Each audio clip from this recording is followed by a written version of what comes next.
start with one that's considered the most simplistic of complications.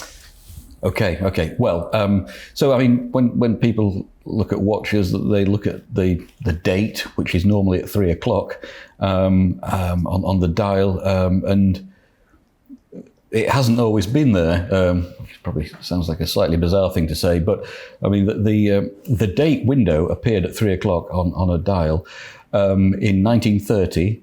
On a brand called Mimo, and it was on a watch called the Mimo-Matic, which was made by Gerard Perregaux. So there you go. The first complication was the addition, not the first complication, but that simple complication in terms of dates appearing in a window on a dial was in 1930. What people then tried to improve upon is if you have behind the dial a date wheel with numbers 1 to 31 on at certain points in the year where you've got 30 days, or at the end of February where you've got 28, 29 days, you're going to have to make some adjustments. So the next sort of level up in complication, but not in terms of development in horology, the next sort of level up we would probably say is the annual calendar. So the annual calendar adjusts for 30 and 31 days. Not a leap year. Not a leap year. So, and that the clue is there in the word annual. You're going to have to change the time once a year at the end of February. But for 30 and 31 days within that 12-month period, you're completely fine. Now, Patek introduced that in the 5035 in 1996, and that was their development. They developed that design, and I mean the great thing about it was one step down from a perpetual calendar, which we'll talk about in a minute. But it was one step down from a perpetual calendar. It looked like a perpetual calendar. It almost had the performance of a perpetual calendar, but it was less expensive. But it kind of looked the part. And it's a really useful complication. So that was the annual calendar, and then the next level up, as we sort of mentioned, is the perpetual calendar. So the perpetual calendar is adjusts for leap years. So it does your 30s, your 31s, and then every 4 years it will know whether it's 28, 29, and make the correct adjustment. So I guess that's a pinnacle in sort of date complications. And it's quite a thing, quite a thing to be able to do that with, gears and cams, etc., in a watch movement. So that's, to say, the sort of the pinnacle of date complications. Again, comes back to Patek. I mean, perpetual calendars kind of existed in pocket watches, but I think it was in the late 1800s, early 1900s. Patek had it, and I think in a pocket watch. And then Patek created the first wrist-worn perpetual calendar with the 97975 in 1925, which was a feat of engineering. But it didn't really get into serial production till I think 1945 maybe, with a 1518 model, and the perpetual calendar has been a staple of their collection, along with the annual calendar, as I said, that came along in 1996. They're relatively new then, considering the history of the brands themselves. Mm-hmm. So 1925 was the first Patek perpetual, and the first date was 1930. Yes.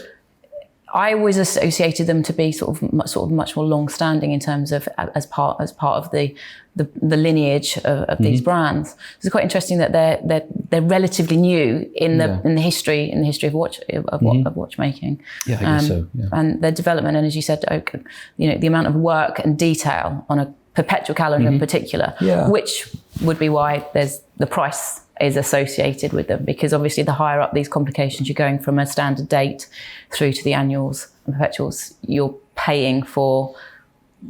Oh, you're paying for all that expertise, but I mean, it's a bit of a curiosity that if you, again, we're talking about Patek a lot, but they're integral to the conversation about date complications. I mean, the annual calendar movement that they have, the 324 SQA. I think there's 326 parts in it, and the Perpetual Calendar in the ladies' Patek Perpetual Calendar watch has a 240, it's a movement 240Q, and that has 275 parts in it. So the Perpetual Calendar has fewer parts in it than in the annual calendar, but it's just the way the thing's assembled that makes the annual calendar more affordable. But yeah, it's a lesser complication, but it's actually got more parts in it, which was a bit of an unusual thing, I thought.